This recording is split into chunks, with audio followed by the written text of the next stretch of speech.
શું તમે પણ ઉનાળામાં ફોદીનાનો ઉપયોગ કરો છો અને તમે એ ચાહત રાખો છો કે આખા વર્ષ તમે ફોદીનાનો ઉપયોગ કરી શરીરને સ્વસ્થ અને નિરોગી રાખી શકો છો?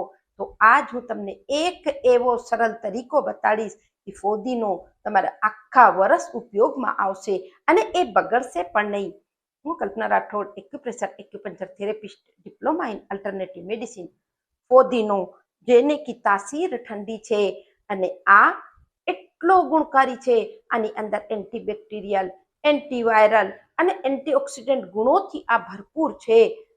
જ્યારે આપણે પેટમાં અચાનક પ્રોબ્લેમ થાય છે, ગેસ, એસિડિટી, તાત્કાલિક તમે ફોદીનાનો ઉપયોગ કરી લેજો. એનો શરબત બનાવી શકો છો, ચટણી બનાવી શકો છો. ઇવન યદિ 2 ચપટી તમે ફોદીનાનો જે પાવડર હશે યા ફ્રેશ તમારા પાસે ફોદીનો હશે, ચામાં નાખીને ચા પીશો, ગેસ, એસિડિટી, કબજિયાત નહીં થાય. રાયતામાં નાખી લો, બિરયાનીમાં નાખી લો, ટેસ્ટ કેટલો વધુ થાય છે. સાથે ફાયદા પણ શરીરને મળે છે.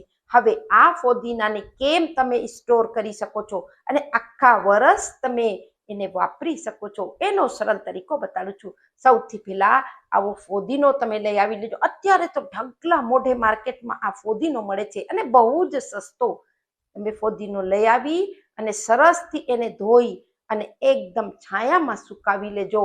અને એની બાદ 7 થી 8 દિવસમાં આ ફોદીનો એકદમ આવો ખડખડીયો થઈ જશે, એકદમ આ સુખાઈ જશે.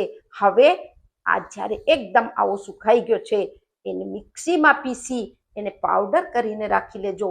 આ પાવડરને તમે ડેલી છાશમાં અડધી ચમચી ઉમેરીને પી શકો છો.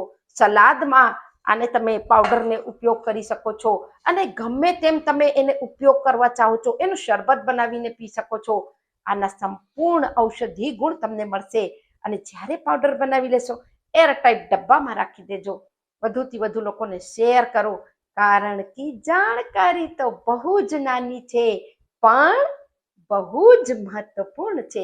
સ્વસ્થ રહો, મસ્ત રહો, ખુશ રહો. નમસ્કાર.